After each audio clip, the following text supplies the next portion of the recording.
పరిశుద్ధ గ్రంథంలో కృత నిబంధన నుండి మత్తయి సువార్త 11వ అధ్యాయం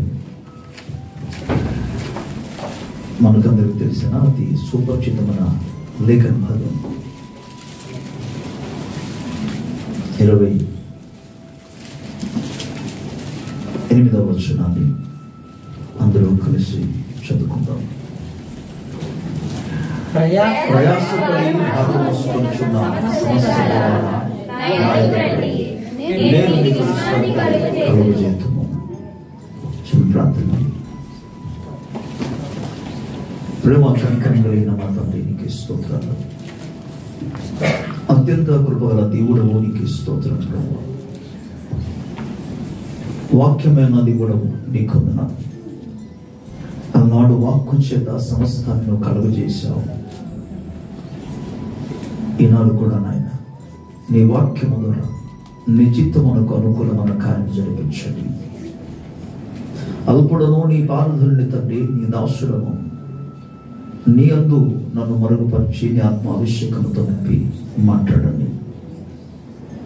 నీ ఆత్మ సహాయమును కోరి నీ కృప మీద ఆధారపడి నిన్నే నమ్మి స్తుతులు చెల్లిస్తూ యేసుక్రీస్తు ప్రభు నామములో ప్రార్థించుచున్నాము తండ్రి, ఆమేన్. ప్రభుకు స్తోత్రం. హల్లెలూయా.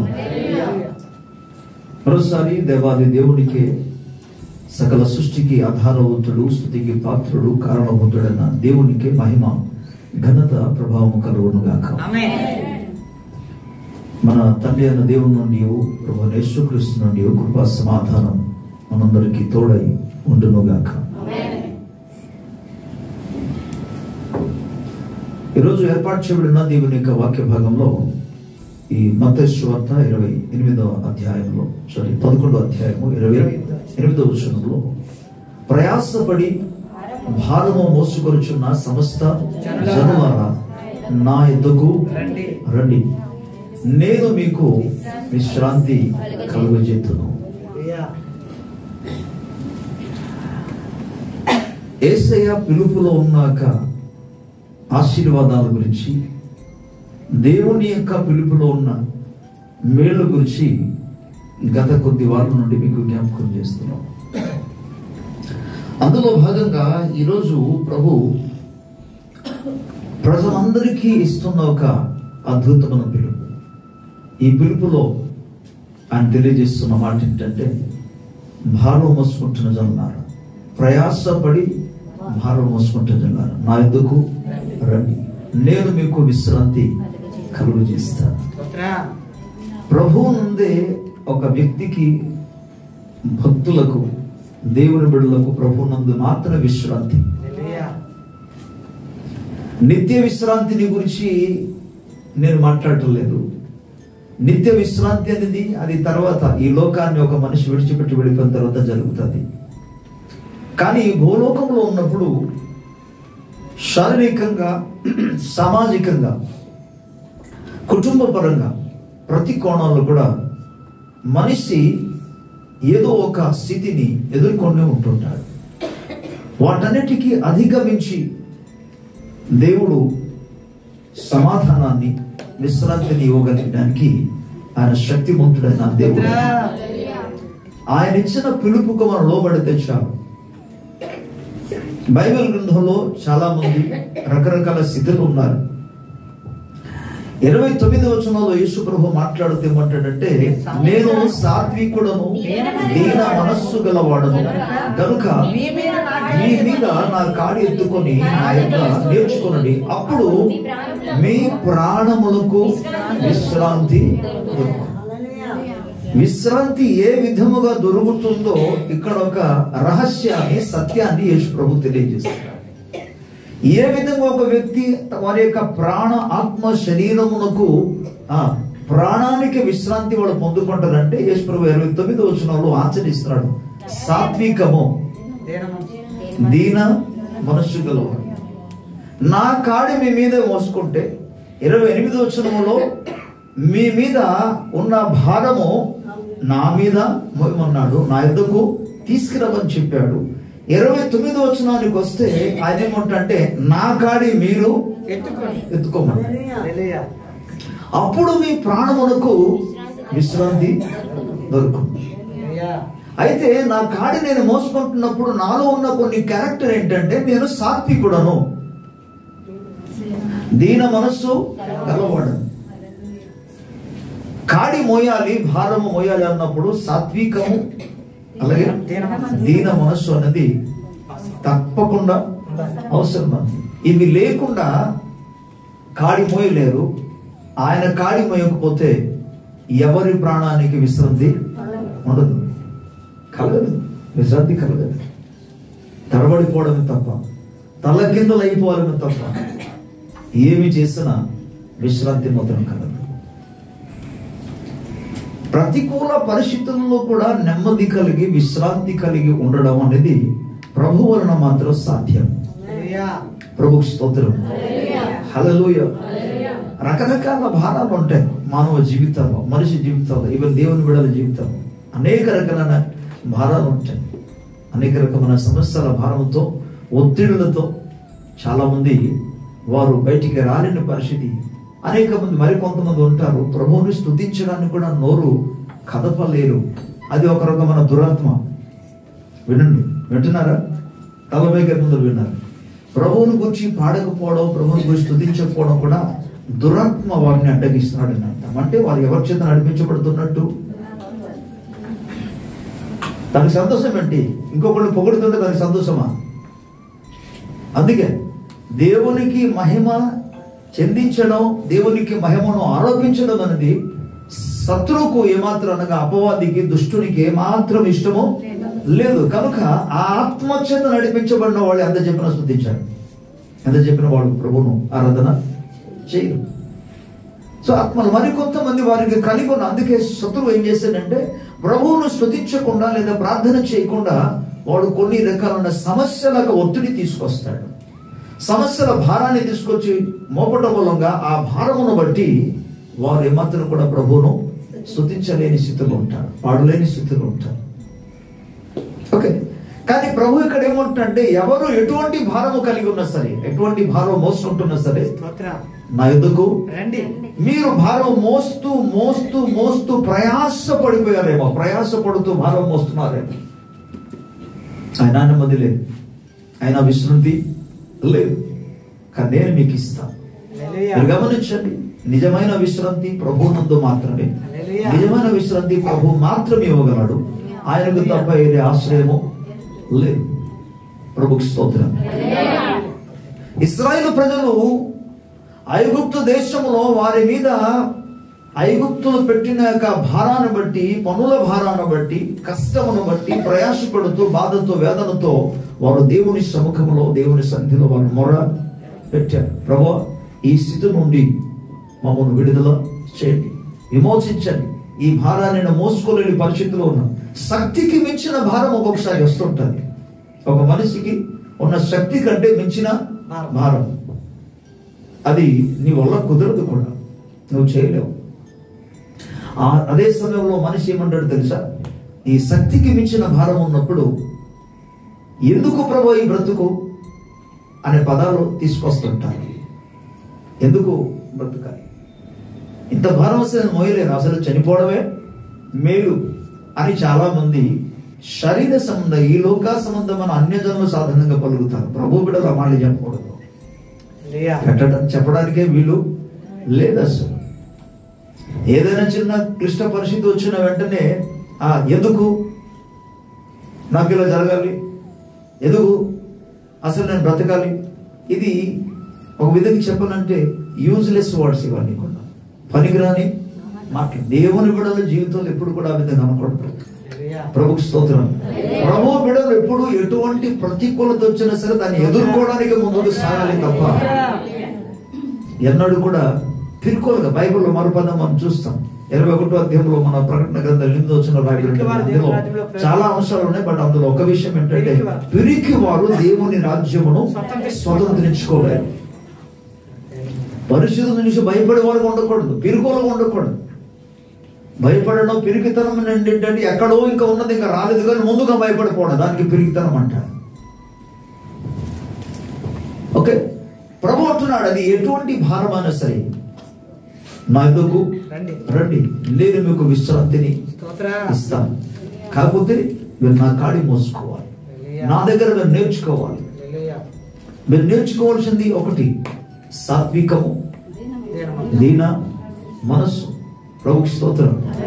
అనేక వ్యక్తిగత జీవితాలు, కుటుంబాల్లో అసలు తగాదాలు రావడానికి కారణం ఏంటి? ఒకడు ఇది ఏదని చెప్పారు అనుకోండి, కుటుంబ సభ్యులు ఎవరైనా మాట్లాడారు అనుకోండి, సంథింగ్ మాట్లాడారు అంతే, వారు దాన్ని ఏమాత్రం కూడా సహించరు. ఏమాత్రం కూడా సహించకుండా నేనేం చేశానని అలా మాట్లాడుతున్నావు అన్న వెంటనే అక్కడ స్టార్ట్ అవుతుందండి. ఏంటది? గొడవలు అక్కడ స్టార్ట్ అవుతుంది. నువ్వు సాత్వికము కలిగి ఉండాలి. మీరు చూడండి, అతని మీద మోపబడిన ఎటువంటి భారమైనా సరే యేసుక్రీస్తు ప్రభువారు సమస్తాన్ని భరించాడు. ఈవెన్ ఎవరు ఏమన్నా సరే దీన మనస్సు కలిగి ఉన్నాడు అంతే. తను తాను ఆయన తగ్గించుకున్నాడు, దీన మనస్సు కలిగి ఉన్నాడు. ప్రభుకి స్తోత్రం. అందుకు అలాగ చేయగలిగినప్పుడు విశ్రాంతి విశ్వాస జీవితంలో కానీ భక్తుల జీవితంలో కానీ పొందుకోవడానికి అవకాశం ఉంది. సాత్వికము, దీన మనసు. అందుకే వాటిని మరో విధంగా మీకు చెప్పాలంటే, నీవు ఓర్పు, ఓపిక, ఇవన్నీ కూడా చాలా అవసరం. ప్రార్థన చేసినప్పుడు దేవుడు జవాబిచ్చే వరకు కూడా మనం ఓపిక కలిగి ఉండాలి. మనం ఏదైనా మనం పని చేస్తున్నాం అనుకోండి, ఆ పని జరిగే వరకు, పరిపూర్ణం అయ్యే వరకు కూడా మనం ఓపిక కలిగి ఉండాలి. అంటే అయిపోవాలని ఎదురు చూడకూడదు. ఎవరైతే తొందరపడతారో వాళ్ళు తప్పకుండా నిరాశ పొందుతారు. తొందరపడిన ప్రతి ఒక్క వ్యక్తి కూడా నిరాశ చెందుతాడు. మన ప్రభు కొరకు ఓపికతో కనిపెట్టాలి. ఈవెన్ ప్రభు రాకడ కొరకు కూడా మనం ఓపికతో కనిపెట్టాలి. సో దేవుడు కార్యం చేసే వరకు కూడా మనం కనిపెట్టాలి. 40 కీర్తనలు అంటాడు, నేను సహనము కలిగి ఆ దేవుని కొరకు కనిపెట్టుకుంటుని, యెహోవా కొరకు కనిపెట్టుకుంటుని అని పదాన్ని వాడుతున్నా. అప్పుడు ఆయన నాకు దర్శనం ఇచ్చాడు, నాకు సహాయం చేశాడు, నా శ్రమ నుండి నాకు విడుదల చేశాడంటాడు. నేను ఆయనకు మొరపెట్టగా అప్పుడే నా నోట శ్రేష్టమైన కీర్తన ఆయన నాకు వచ్చాడు అంటాడు. ప్రభుకి స్తోత్రం. సో ప్రియులారా, మన సహనము అలాగే దీర్ఘశాంతము ఇవన్నీ కూడా దేవుని యొక్క మంచితనం. వాటిని కలిగి ఉన్నప్పుడే జీవితంలో మరలా చెప్తున్నా, కుటుంబంలో మీరు సమాధానము నెమ్మది కలిగి ఉండాలి అన్నప్పుడు ఈ విషయాన్ని మీరు నేర్చుకోండి. సహనము అక్కడ తప్పకుండా అవసరం, దీర్ఘశాంతము అవసరం, అలాగే మనం చూసుకున్నాము సాత్వికము అవసరం. సంఖ్యాకాండ 12వ అధ్యాయంలో ప్రభు మాట్లాడుతూ ఈ ఎవరి గురించి అంటే మోసని గురించి ప్రభు అంటాడు, మోసే భూమి మీద ఉన్న వాళ్ళందరిలో కూడా మిక్కిలి సాత్వికుడు కాదు, మిక్కిలి సాత్వికుడు అనే పదం వాడాడు.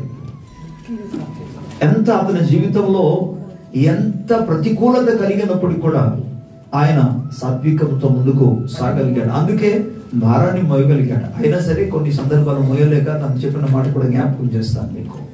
ప్రభుకు స్తోత్రం చెప్పారు. హల్లెలూయా. సో రకరకాల భారాలు, కొంతమంది కుటుంబ భారాన్ని మోయడానికి ఇబ్బంది పడతారు, కుటుంబ భారాన్ని మోయడానికి ఇబ్బంది పడతారు. వారి వల్ల కాదు, వారు చేయలేరు, ఏం చేయాలో అర్థం కాదు. ఆర్థికమైన విషయాలు కావచ్చు, ఆరోగ్యపరమైన విషయాలు కావచ్చు, చాలా మంది తడబడిపోతారు. కానీ ప్రభు ఇచ్చే ఒక అద్భుతమైన పిలుపు ఏంటంటే, నా దగ్గరికి రండి, నా యుద్ధకు రండి, నేను మీకు విశ్రాంతిని కలుగు చేస్తాను, మీ ప్రాణానికి నేను విశ్రాంతి కలుగు చేస్తాను. ప్రభుకి స్తోత్రం. ఒకసారి మనం మోసే జీవితాల గురించి ఆలోచన చేద్దాం. పరిశుద్ధ గ్రంథంలో మనము నిర్గమకాండం, పాత నిబంధన గ్రంథంలో నుండి నిర్గమకాండం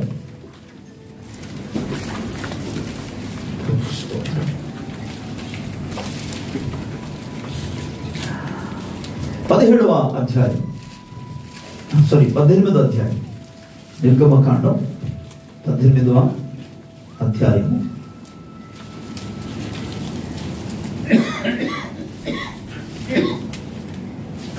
17-18 వచనాన్ని నేను చదువుతాను. అందుకు మోసే మామ అతనితో, నీవు చేయుచున్న పని మంచిది కాదు, నీవును నీతోనున్న ఈ ప్రజలను నిశ్చయముగా నలిగిపోదు, ఈ పని నీకు మిక్కిలి భారము, అది నీవు ఒక్కడవే చేయజాలవు. ప్రభుకు స్తోత్రం. 14వ అధ్యాయములో దేవుడు ఎర్ర సముద్రమును పాయలు చేసి ఇశ్రాయేలు ప్రజలను 6 నెలల్లో దాటజేసి తీసుకొచ్చాడు. 15వ అధ్యాయంలో వారు దేవునికి కృతజ్ఞతాస్తుతులు చెల్లించారు. తర్వాత వారు మారా ప్రాంతానికి వచ్చారు. ప్రభు వారికి స్వస్థత కలుగు చేశారు. 16వ అధ్యాయంలో ప్రభు మన్నను కురిపించాడు. వారు మన్నను భుజించారు. రకరకాల పరిస్థితులు కనబడతాయి. ఇక 17వ అధ్యాయము 18వ అధ్యాయానికి వచ్చేటప్పటికి 18వ అధ్యాయంలో మోషే యొక్క మామయ్య గారు వచ్చి మోషేతో కలిశాడు. తన భార్యను తీసుకొచ్చాడు. మోషే యొక్క భార్యను, తన కుమార్తెను, అంటే మోషే ఎత్రో యొక్క కుమార్తెను, తన యొక్క 2 మనోడిని తీసుకొచ్చి మోషేతో కలిశాడు. కలిసిన తర్వాత ఈయనంతా కూడా ఏం జరిగింది, ఎలా జరిగింది అనే పరిస్థితులను మాట్లాడుకొని గొప్ప సంతోషించారు. బాబు మీ దేవుడు గొప్ప దేవుడు అని ఇత్రో అనే వ్యక్తి మోషే మామయ్య దేవునికి కృతజ్ఞతాస్తుతులు చెల్లిస్తాడు. ప్రభుకు స్తోత్రం చెప్తాడు. నిజంగా మీ దేవుడు మీ పక్షంగా ఉండి ఐగుప్తు దేశంలో తన బాహుబలమును చాచి ఆశ్చర్యకరమైన రీతిలో 400 సంవత్సరాలుగా బానిసత్వం నుండి విడిపించి తీసుకొచ్చారయ్యా, ఆయనకు సాటి కలిగిన వారు ఎవరు లేరంటూ ఆయన దేవునికి కృతజ్ఞతాస్తుతులు చెల్లిస్తారు. కొద్ది రోజుల వరకు మామయ్య వారు అల్లుడితోనూ కూతురుతోనూ కలిసి కొద్ది రోజులు ఉన్నాడు. ఈ లోపల ఒక రోజు ఒక సిచ్యువేషన్ కనబడింది వాళ్ళ మామయ్యకి. ఆ సిచ్యువేషన్ సందర్భం ఏంటంటే, ఉదయం మొదలుకొని సాయంకాలము వరకు కూడా జనులు లైన్లో నిలబడి ఉన్నారు.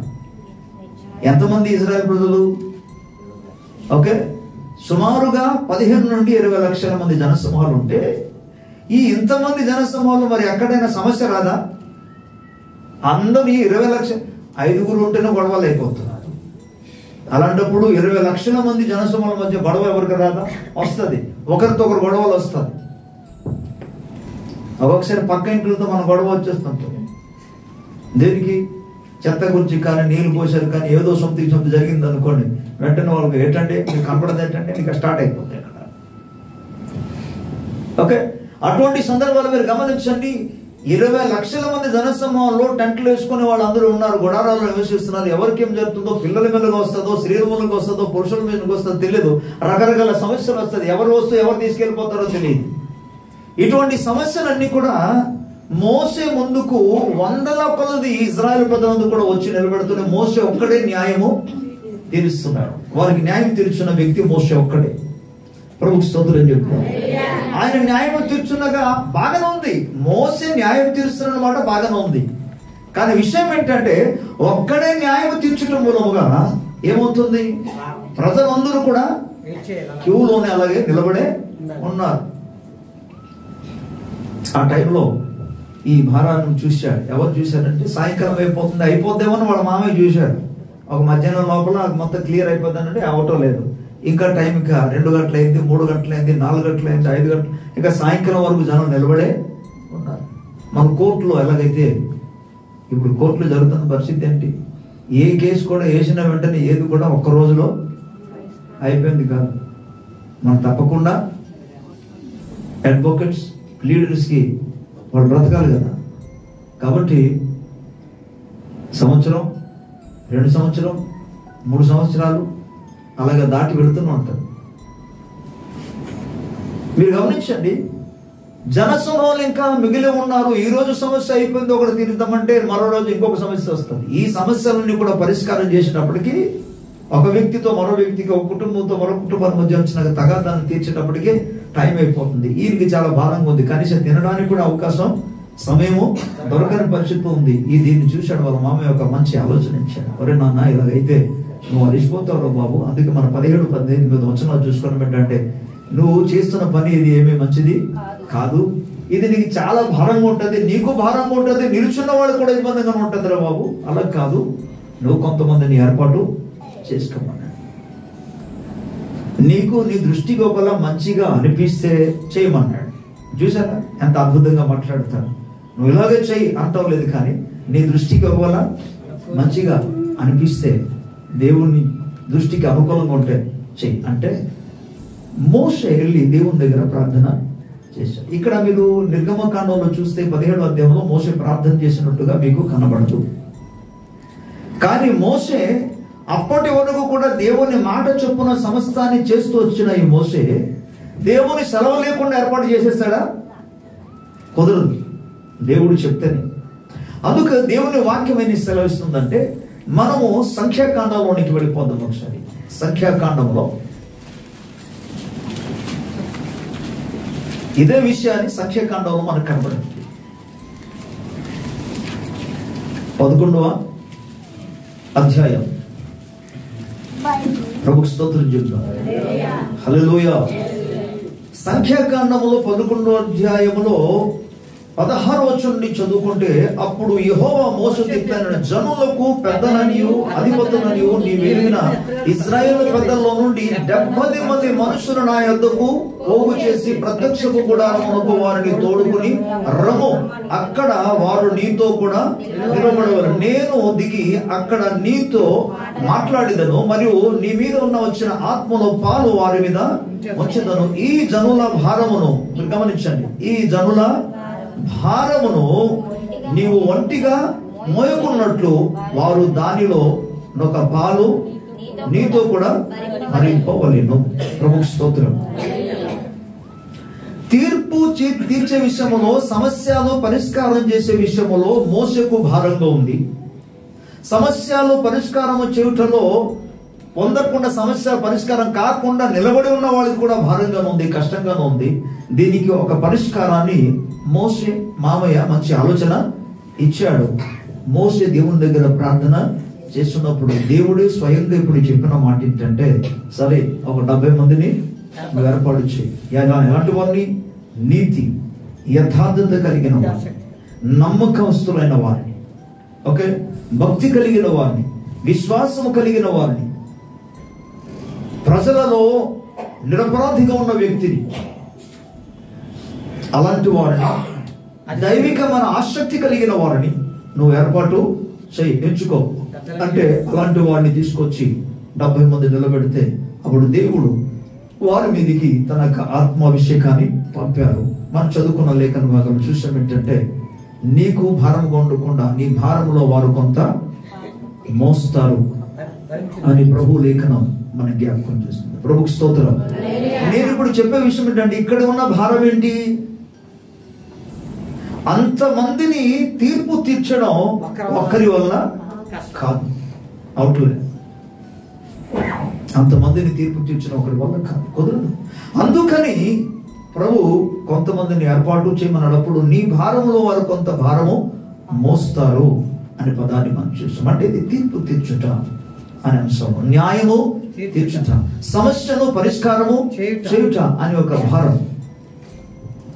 ప్రభుకు స్తోత్రం. వీటిని గురించి చెప్పక ముందు మరో విషయాన్ని మీకు చెప్పాలి.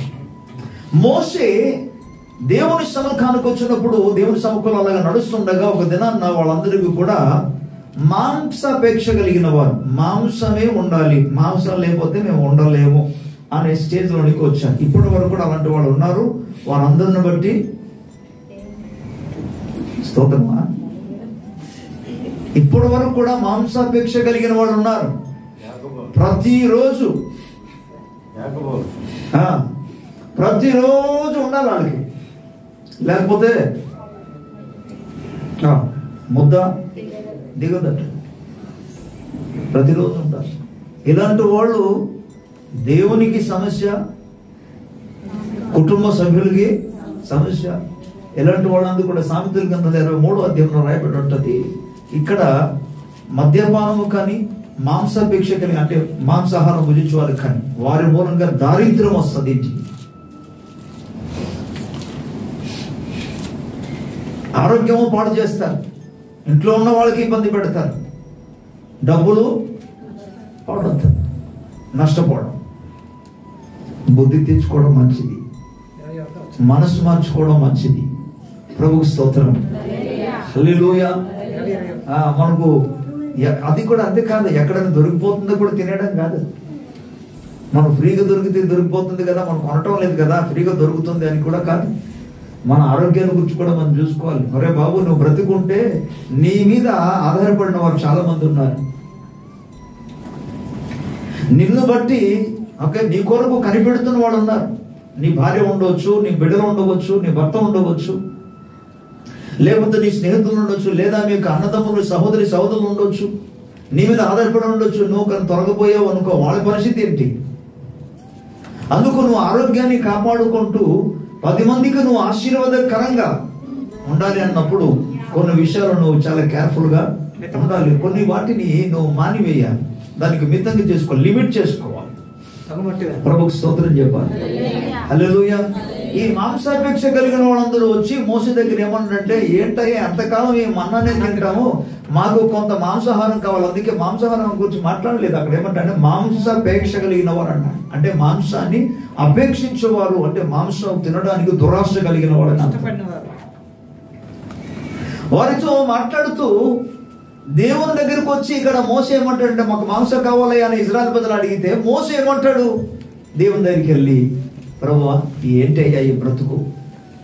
ఇప్పుడు చూడండి, మోసే పలికిన కొద్ది మాటలు మీకు చూపించడానికి ఇష్టపడుతున్నాను. 10వ వచనం నుండి చదువుకుందాం. జనులు తమ మీకు అధ్యాయం చెప్పానా? ఓకే, 11వ అధ్యాయం, సంఖ్యాకాండం 11వ అధ్యాయం, రైట్. 10వ వచనం నుండి, జనులు తమ కుటుంబములలో ఎవరి గుడారపు ద్వారం వద్ద వారు ఏడవగా మోషే వినెను. యెహోవా కోపము బహుగా. మీరు చూసారా, ఒక్క మాంసాపేక్ష కలిగి ఉండుట కేవలం ఇంట్లో ఉన్న వాళ్ళకి కానీ, తన ఆరోగ్యానికి కానీ, డబ్బు నష్టపరచడం మాత్రం కాకుండా ఎవరికి కోపం? దేవుణ్ణి కోపం తెప్పిస్తారు. వినాలి, ఇటు వాక్యం వినాలి. ఈ మాంసాపేక్ష కలిగిన వాళ్ళందరూ కూడా దేవునికి కోపం తెప్పిస్తారు. వాటి మూలంగా సమస్య వస్తుంది. వారి మూలంగా మోసే హృదయం బదలైంది. వారి మూలంగా మోసేమో సణిగిపోయాడు. వారి మూలంగానే మోసే జీవితంలో అది విసిగిపోయాడు. మీరు చూడండి ఆయన ఏమంటాడో మనం చూద్దాం. 11వ వచనాలు ఏమంటాడంటే, 10వ వచనం లాస్ట్ భాగంలో, దేవుని యొక్క కోపము బహుగా రగులుకున్న వారు ఏడ్చుట మోసే దృష్టికి చెడ్డదిగా ఉండేను. కాగా మోసే యెహోవా తిట్టెను, నీవేళ నీ సేవకుని బాధించితివి, నా మీద నీ కటాక్షము రానియక ఈ జనులందరి భారమును నా మీద పెట్టనేలా? నేనే ఈ సర్వసమాజమును గర్భమును ధరించిదినా? నేనే వీరిని కట్టిన పాలిచ్చి పెంచెడు తండ్రి పసిపిల్లను మోయినట్లు నేను వీరి తండ్రులకు ప్రమాణ పూర్వకముగా ఇచ్చిన దేశమునకు వీరిని నీ రొమ్మున ఎత్తుకొని పొమ్మని నాతో చెప్పుచున్నా. ఎలా ఉంది చూడండి. మోషేకి ఒక రకమైన సహనాన్ని కూడా కొట్టివేసి పరిస్థితుల్లోని తీసుకొచ్చారు మనుషుల యొక్క ప్రవర్తన, ఇజ్రాయెల్ ప్రజల యొక్క స్వభావం. నేను వీరిని కన్నానా అంటాడైనా. ఏంటి బాధ నాకు, ఏంటి భారం? అసలు నన్నేమో మోసుకొని తీసుకెళ్ళమంటున్నా. మోసే ప్రాణం విసిగిపోయి దేవుని దగ్గర చెప్తున్న మాటలు ఇవన్నీ కూడా. ఎందుకు ప్రభు అంటాడు ఆయన, ఎందుకు నీ సేవకులను బాధిస్తున్నావు? నీ కటాక్షం నా మీదకి రానియకుండా ఈ భారమంతా నా మీద మోపేవేంటి ప్రభు? నేను ఒక్కడిని అసలు ఏమి చేయగలను? ఏది జరిగిన ప్రతి దానికి నా దగ్గరికి వచ్చేస్తున్నాడు. అసలు నిజానికి చెప్పాలంటే ఇజ్రాయెల్ ప్రజలందరూ ఏం చేయాలి? కళ్ళ ముందు దొరికిపోవాలని వాళ్ళకి వదలటం లేదు మోసే కదా. కానీ నిజానికి చెప్పాలంటే ఇజ్రాయెల్ ప్రజలందరూ కూడా దేవుని దగ్గర ప్రార్థన చేయాలి. ప్రభువా మాకు ఒక ఏ కావాలని దేవుని అడగవచ్చు కదా. వారు దేవుని అడగకుండా మోసే మీద వచ్చి పడిపోయారు. ఇది జరగటం మూలంగా ఆయన ఎంతగా బాధపడ్డాడో, ఎంతగా ఇబ్బంది పడ్డాడో, ఎంతగా విసుగుపోయాడు. అందుకంటాడు, నేనే నా వీరిని కన్నాను. వాళ్ళేమో చిన్నపిల్లని ఒక తండ్రి ఇంకా తల్లి పిల్లల్ని ఎత్తుకొని తీసుకెళ్ళినట్టుగా వీళ్ళని తీసుకెళ్ళమంటే నా వల్ల ఎక్కడవుతుంది? ఈ భారాన్ని నేను భరించలేను ప్రభు, ఈ యొక్క భారమును నేను మొయ్యలేను ప్రభు అంటూ ఈ సమస్త ప్రజలకు ఇచ్చుటకు మాంసము నాకు ఎక్కడిది? వారు నన్ను చూచి ఏడ్చుచు తినుటకు మాకు మాంసం ఇవ్వమని అడుగుచున్నారు. ఈ సమస్త ప్రజలను ఒంటిగా మోయ నా వలన కాదు, అది నేను భరింపలేని భారము. నీవు నాకిట్లు చేయదలిచిన ఎడల మంచి విషయం ఏంటంటే నన్ను చెప్పే అన్నాడు. నా మీద నీ కటాక్షం వచ్చిన ఎడల నేను నా బాధను చూడకున్నట్లు ప్రభు చంపేనాయన. ఇప్పుడు ఆయన మొయ్యలేని భారం ఏంటి? మొదటి భాగంలో మీకు జ్ఞాపకం చేశాను, ప్రజలందరికీ కూడా న్యాయము తీర్చాలి, సమస్యలను పరిష్కారము చేయాలి. రెండో భాగాలు చూస్తే ఇప్పుడు వారికి కావలసిన ఆహారమును, ప్రత్యేకంగా మాంసాహారమును వారికి అందించాలి. ఇది అతనికి భారంగా ఉంది. ఎందుకు అంటే ఆయన ఎక్కడి నుండి తీసుకొస్తాడు? ప్రభుకి స్తోత్రం చెప్తాం. ఈ సమస్యలన్నీ కూడా దేవుడు పరిష్కారం. దైవ వాక్య మూల వాక్యం ఏంటో తెలుసా? ప్రయాసపడి భారం మోసుకొనిచున్న జనులారా, సమస్తమైన జనులారా నా యొద్దకు రండి, నేను మీకు విశ్రాంతిని. ప్రభుకి స్తోత్రం. ఎవరు పరిష్కారం చేయగలడో ఆ దేవుని దగ్గరికే మోసే వెళ్ళి ప్రార్థన చేశాడు. కానీ తాను కొంత విసిగిపోయి బాధతో, కష్టముతో ప్రాణం కూడా తీసే, ప్రభు నీ కటాక్షం ఉంటే అట, నీ కటాక్షం ఉంటే నాకు సహాయం చేయమని కాదు, నీ కటాక్షం ఉంటే నన్ను చంపేయమంటున్నాడు. అంత భారం ఆయన భరించలేని పరిస్థితి. ప్రజల అవసరతను తీర్చాలి, అది ఒక భారం అతని మీద మోపబడింది. కానీ ప్రభుకి స్తోత్రం. దేవుడు ఆశ్చర్యమైన రీతిలో మన తర్వాత లేఖనాలను మనం చదువుకొని వెళితే రాబడి ఉంటుంది. ఆయన సముద్రం మీద గాలిని వీచజేసి, సముద్రం మీద నుండి గాలి వీచజేసి అక్కడ నుండి దేవుడు పూరేళ్లను తీసుకొచ్చి ఇజ్రాయేలు ప్రజలు నివసిస్తున్న యొక్క పాలెము చుట్టూ ఆయన పూరేళ్లని కూడా కురిపింపజేశాడు. దేవునికి స్తోత్రం. ఎందుకంటే ప్రభు మరో మాట అంటాడు, ఈ ప్రజలు చేస్తున్నాక చెప్పిన మాట కూడా నేను విన్నాను, అది నాకు కూడా చాలా కోపం వచ్చింది. నాకు కోపం వచ్చింది కాబట్టి ఇలా చేస్తే లాభం లేదు. వీళ్ళు ఎప్పుడు చేసినా మాంసం మాంసం మాంసం అంటున్నాడు. అలా కాదు, ఒక రోజు కాదు, 2 రోజులు కాదు, ఒక వారం కాదు, 15 రోజులు కాదు, నెల రోజుల వరకు కూడా వాళ్ళకి మాంసాహారం ఇస్తాను, గ్యాప్ లేకుండా ఇస్తాను, చూసుకోమని చెప్పాడు. ప్రభుకి స్తోత్రం. అలా దొరుకుతుందన్న వాళ్ళు హల్లేలూయా చెప్పండి. నెల రోజుల వరకు ఆ విధంగా భోజనం ఇస్తారు. మాంసాహారం ఇస్తానంటే మోసకి మళ్ళా ఒక రకమైన భయం వచ్చాడు. అదేంటి ప్రభు, ఎక్కడి నుండి దొరుకుతుంది? ఏదో ఒక రోజు అంటే ఏదో పర్లేదు, కానీ నెల రోజు వరకు కంటిన్యూగా ఇస్తానంటే అసలు ఏం చేయమంటాం? మళ్ళా నన్ను చంపడానికా ప్లాన్? మీరు గమనించండి. ఈ విధంగా మాట్లాడుతుండగా దేవుడు అన్నాడు, ఏ మోసే 23వ వచనంలో మనం చదువుకుంటే, అందుకు యెహోవా మోసేతో ఇట్లా నేను, యెహోవా బాహుబలము తక్కువైనదా? నా మాట నీడల నెరవేరునో లేదో ఇప్పుడు. ప్రభుకి స్తోత్రం. ప్రేమ దేవుని బిడ్డలారా, నీ భారము ఏ విషయంలో కావచ్చు, అది ఎంతటి భారమైనా కావచ్చు, దాన్ని తీర్చడానికి నీవు నమ్ముకున్న దేవుడు, నేను నమ్ముకున్న దేవుడు, మనము నమ్ముకున్న దేవుడు, మనము ప్రార్థిస్తున్న దేవుడు, మనము సేవించుతున్న దేవుడు తీర్చడానికి ఆయన సమర్థుడు, సజీవుడైన దేవుడు. హల్లెలూయా. ఆయన చెప్పిన మాట చాలా సంతోషం. ఈ వాక్యం ధ్యానం చేసిన ప్రతిసారి కూడా గొప్ప ధైర్యం కలుగుతుంటుంది. ఏంటో తెలుసా? నా బాహుబలము తక్కువైనదా? ప్రభుకి స్తోత్రం. అంటే నా సామర్థ్యం తగ్గిపోయింది అనుకుంటున్నావా? నా శక్తి తగ్గిపోయింది అనుకుంటున్నావా? నేను ఇప్పుడు పని చేయలేను అనుకుంటున్నావా? నేను ఇప్పుడు నీ అవసరము తీర్చలేను అనుకుంటున్నావా? నా సామర్థ్యం తక్కువ కాలేదు, నా బాహుబలము తక్కువ కాలేదు. పురాతన కాలంలో పితరుల జీవితంలో ఎటువంటి అద్భుత కార్యాలను చేశాను, ఇప్పుడు కూడా నేను అదే కార్యము చేయడానికి శక్తి గలవాడను. నా శక్తి బాహుబలము తగ్గలేదు. అందుకే దీన్ని మరో విధంగా చెప్పాలంటే, నాకు అసాధ్యమైనది ఏది లేదు. ప్రభుకి స్తోత్రం చెబుతాను. సో ప్రభు వారికి సమృద్ధైన ఆహారము అనుగ్రహించాడు. ఈ భారాన్ని కూడా దేవుడు మోసాడు. ఈరోజు నీ కుటుంబ భారాన్ని మోయడానికి నువ్వు ఇబ్బంది పడుతున్నావా? ప్రభు నీతో సూటిగా మాట్లాడుతున్నాడు.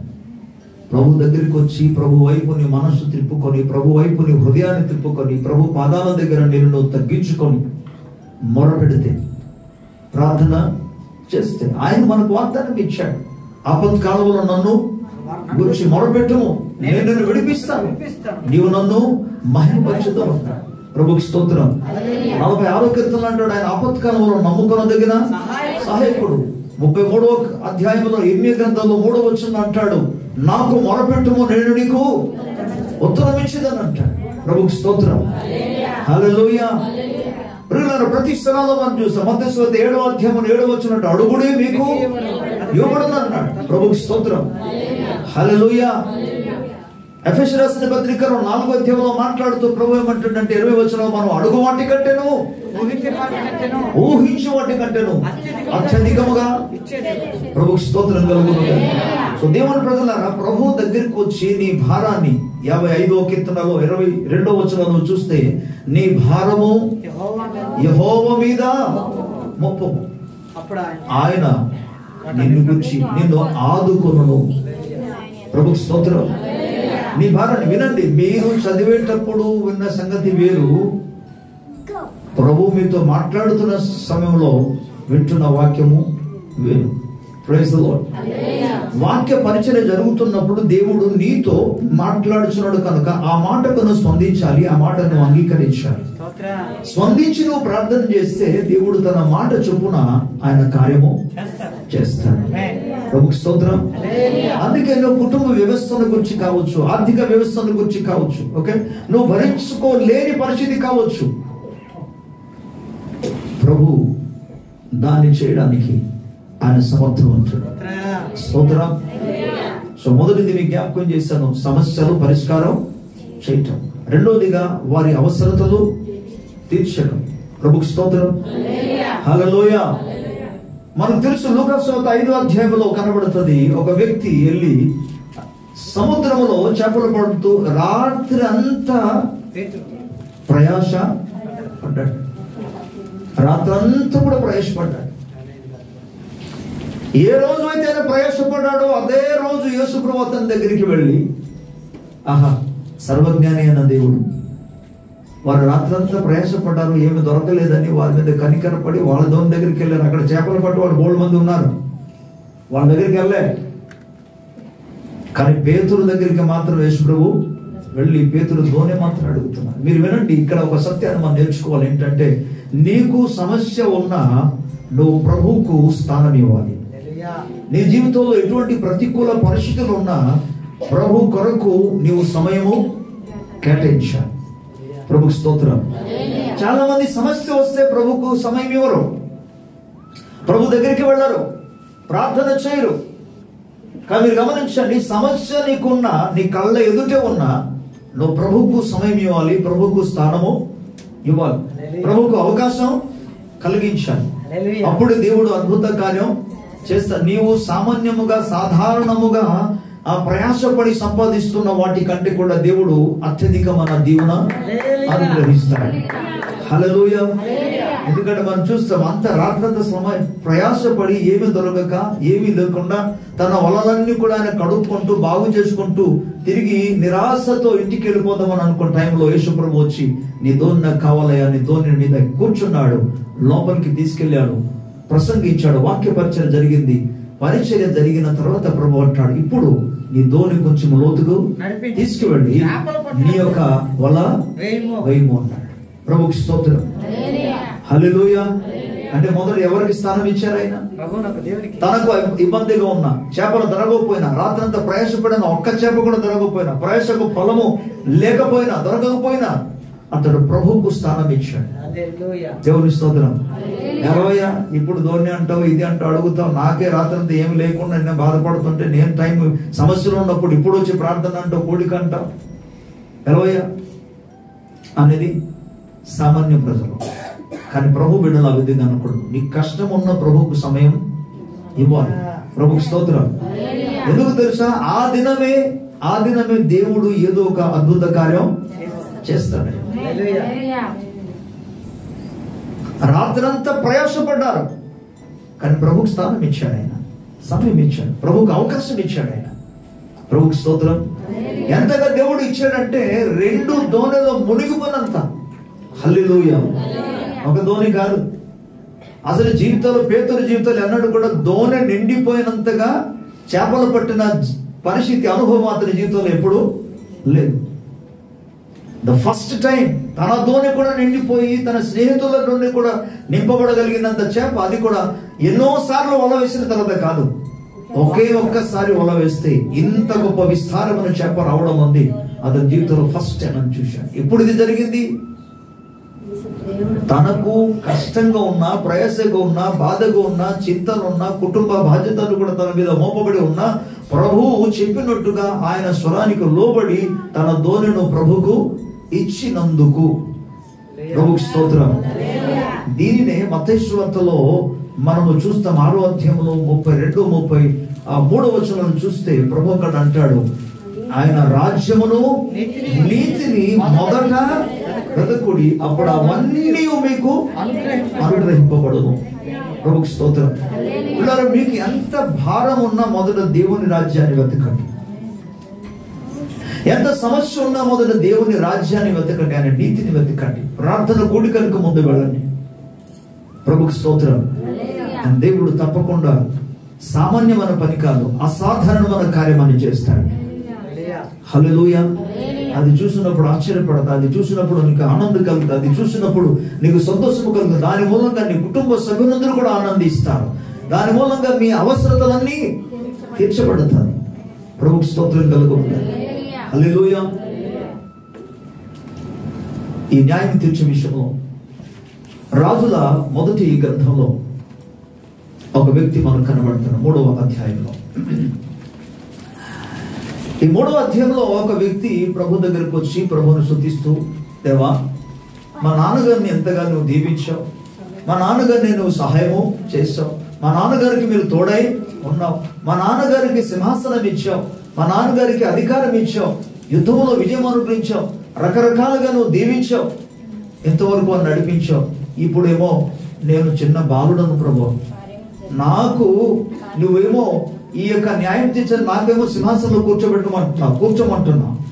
ఇంత గొప్ప రాజ్యాన్ని, ఇంత గొప్ప లెక్కింప సక్షము కాని జనసమూహం కలిగిన ఈ యొక్క రాజ్యాన్ని, లెక్కకు మించి ఉన్న ఈ రాజ్య ప్రజలను ఏలడానికి నాకు జ్ఞానం చాలా. 7వ వచనం నుండి మనం చదువుకుంటే 3వ అధ్యాయము 7వ వచనం నుండి, నా దేవా యెహోవా, నీవు నా తండ్రి అయిన దావీదునకు బదులుగా నీ దాసుడైన నన్ను రాజుగా నియమించున్నావు. అయితే నేను బాలుడను, కార్యములు జరుపుటకు నాకు బుద్ధి చాలదు. ప్రభుకు స్తోత్రం. ఏమనుకుంటారు చాలా మంది, కూర్చుంటే సరిపోద్ది, మాకు అధికారం దొరికిపోతే సరిపోతుంది. అధికారం కాదు ఇక్కడ కావాల్సింది, దాన్ని మెయింటైన్ చేయాలి, దాన్ని నడిపించాలి, కొనసాగించాలి, ప్రజల అవసరతలు తీర్చాలి. అది ఒక్క ఫ్యామిలీని 4-5 ఫ్యామిలీని మెయింటైన్ చేయడం చాలా మందికి ఇబ్బందికరంగా, కష్టకరంగా ఉంటే, ఒక రాజ్యాన్ని పరిపాలన చేయాలంటే సామాన్య విషయము కాదు.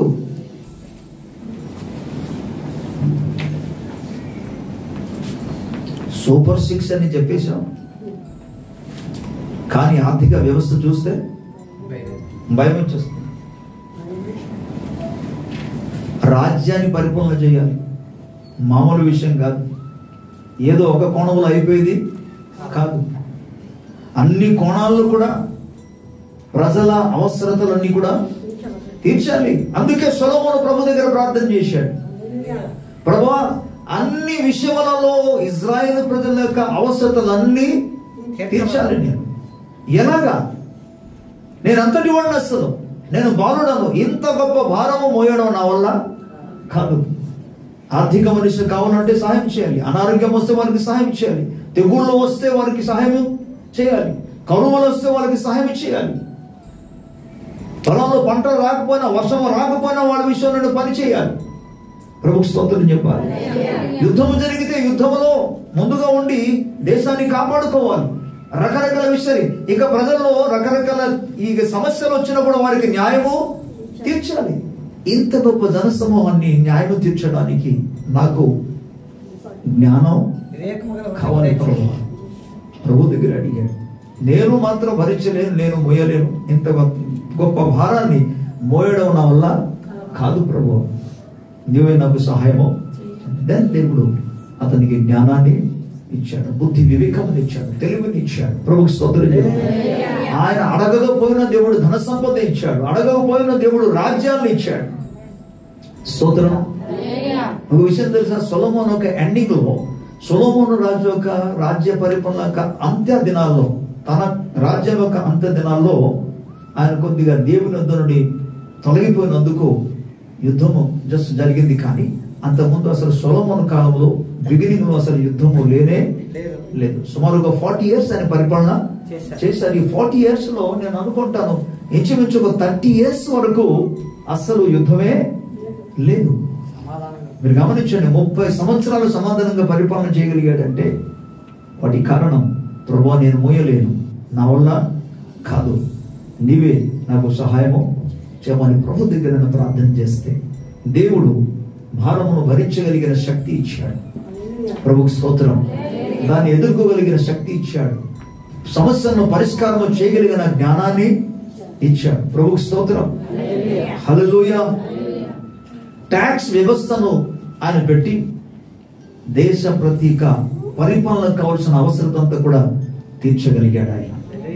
ఇక యుద్ధం అంటే అసలు తన కాలంలో యుద్ధం జరగలేదు కనుక, ఎండింగ్ లో తప్ప దానికి మునుపు ఎప్పుడు యుద్ధం జరగలేదు కాబట్టి ఇక ప్రజలకు వచ్చే సైన్య బలాన్ని వాళ్ళని ముందుకు పంపించడం, కాపాడడం, ఆయన యుద్ధానికి వెళ్ళి ఇవన్నీ ఏం జరగలేదు అతని కాలంలో.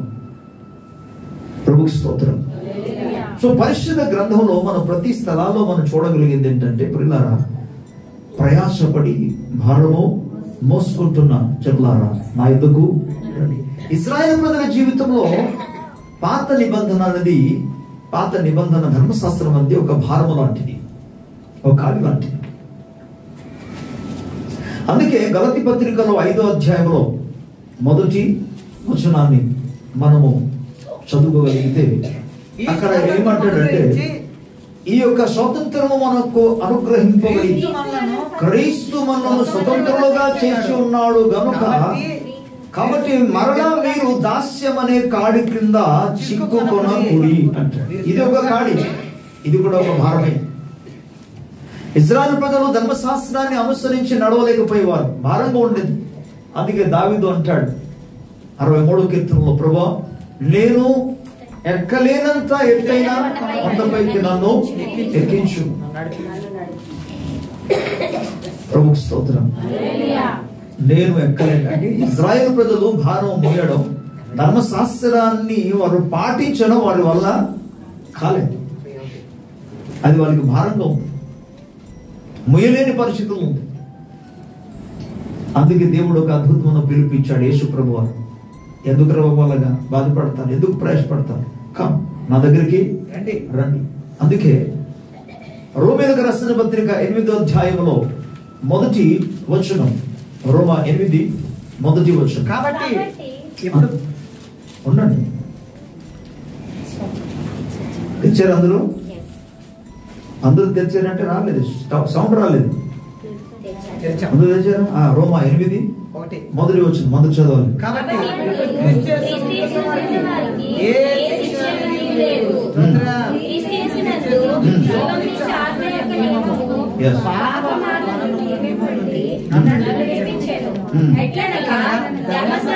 ఎట్లనగా ధర్మశాస్త్రము దేనినైతే చేయగలకపోయినదో దానిని దేవుడు, ప్రభువు స్తోత్రం. ఇశ్రాయేలు ప్రజలు ధర్మశాస్త్రము అనగా ఆజ్ఞలను, కట్టడలను, విధులను కూడా అనుసరించి నడవడం వారి వల్ల కాక అది వారి జీవితానికి పెద్ద భారంగా ఉంది, అది కాడిగా ఉంది, మెడ ఎత్తలేని పరిస్థితుల్లో ఉన్నారు, వారి జీవితంలో నెరవేర్చలేని పరిస్థితుల్లో ఉన్నారు. దేవుడు చూశాడు, వీరికి భారం ఎక్కువైపోయింది, వీరిని మోయలేని పరిస్థితులు ఉన్నారు. అందుకే మన నిబంధనను మార్చేద్దామని క్రొత్త నిబంధన ప్రభు స్థాపించాడు. స్తోత్రం. పాత నిబంధన దేనినైతే చేయజాలకపోయినదో క్రొత్త నిబంధనలో దేవుడు దాన్ని చేశాడు. ధర్మశాస్త్రము దేనినైతే చేయలేకపోయినదో దేవుడు తన కుమారుడైన యేసు క్రీస్తు ద్వారా దానిని నెరవేర్చడం ఈజీగా చేశాడు. ఒకప్పుడేమో క్రియల మూలంగా మాత్రం నీతిమంతులుగా తీర్చబడాలి, కానీ క్రొత్త నిబంధనలో విశ్వాసం ద్వారా కృప మూలముగా, కృపచేత మనము కృపచేత విమోచించబడ్డాం, కృపచేతనే మన దేవునితో సమాధానము కలిగి ఉండగలిగాం. ప్రభువుకి స్తోత్రం కలుగునగాక. ధర్మశాస్త్రంలోని పరిపూర్ణమైన విమోచన మనం కలుగజేశాడు, ఆ కాడిని పూర్తిగానే విరిచివేశాడు. ప్రభువుకి స్తోత్రం. అందుకే ప్రభు అంటాడు, నా యందు నేను మీకు విశ్రాంతి కలుగజేస్తాను. సో ఆధ్యాత్మికంగా విశ్రాంతిని ఇచ్చే దేవుడు, భౌతికంగా విశ్రాంతిని కలుగజేసే దేవుడు, నీ భారమంతటి కూడా ఆయన భరించి మోయువాడు. అందుకే మళ్ళా కొత్త నిబంధనలు మనం చూస్తే పేతురు పత్రికలో మాట్లాడుతుంది కదా, మీ చింత యావత్తు ఆయన మీద ఒప్పుడి, మిమ్మల్ని గురించి ఆయన చింతించుచున్నాడు. ప్రభుకు స్తోత్రం. ప్రభుకి స్తోత్రం.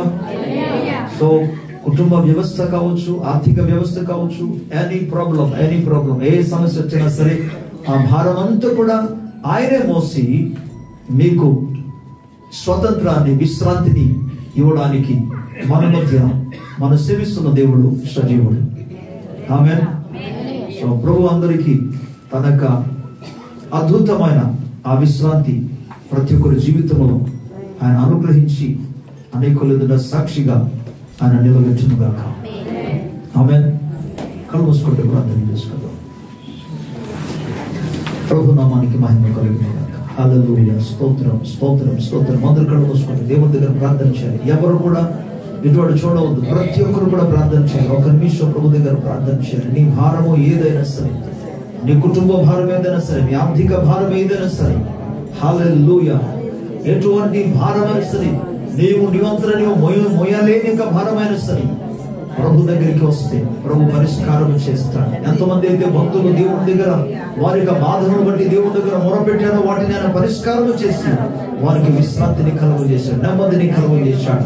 ఈ రోజు కూడా నీ కుటుంబ జీవితం, నీ వ్యక్తిగత జీవితంలో హల్లెలూయా ఆయన మోయడానికి, మోసి నీకు స్వేచ్ఛ ఇవ్వడానికి, విశ్రాంతి ఇవ్వడానికి మన మధ్యాహ్న సజీవుడుగా సంచారము చేస్తున్నాడు. మన మధ్యాహ్న సజీవుడుగా సంచారము చేస్తున్నాడు. నీ మొరను ఆలకించే అద్భుతమైన విశ్రాంతిని ఇవ్వబోతున్నాడు. Hallelujah hallelujah hallelujah. Thank you God. నీకు వందనాలు.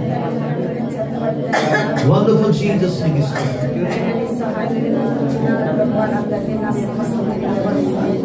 పరిశుద్ధుడైన మా తండ్రి నీకు వందనాలు.